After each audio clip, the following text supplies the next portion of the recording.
Hello everyone, Namaste. This is Pravesh. Welcome to the next lecture, in which we are going to discuss about SUMIF function.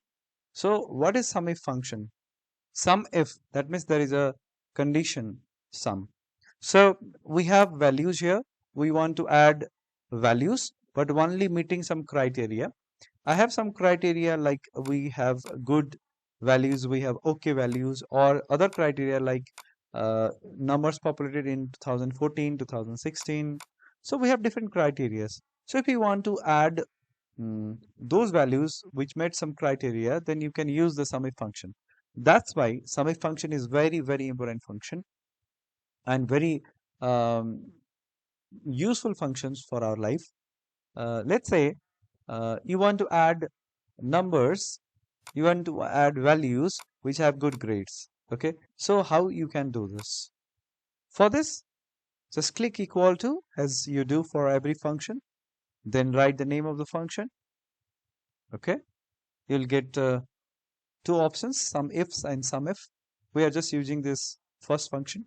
So hit tab. Here we have our command. SUMIF function has basically three parameters. These are called parameters: range, criteria, and sum range. Range is range is the range of value having some criteria. Range of criteria. So I'm selecting this range of criteria. I'm hitting a comma. Now we have gone to the another parameter. I have to write the parameter. I have to write the criteria. The criteria is good. Okay. So if the criteria is in number, you can directly write the number. If the criteria is in uh, text, this is text.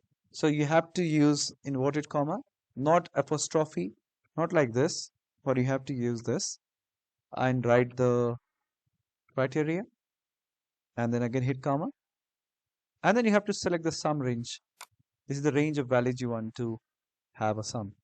So close it. You'll have a number. You'll have a sum. You got the number. So now just to cross verify, we have this 200, 250, 350 and 750. We got 1550 and here is our answer. Similarly, if you want to use SUMIF function with a number as a criteria, say you want to pick the number from 2014, so then you can select this range where we have our criterias, comma, you can just simply write criteria. You don't need a inverted comma, otherwise it may show some errors. So number, you can directly write it, or you can just click on some, say, you can click on a cell or refer a cell which have the reference. Okay, so 2014, it has the reference.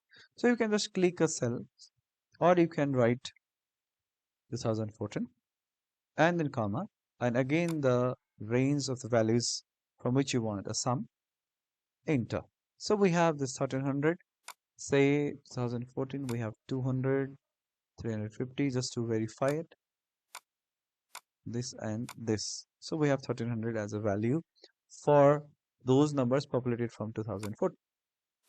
So these are two basic functions we are using here. For numbers, don't use inverted comma, and for text, use inverted comma to put the criteria.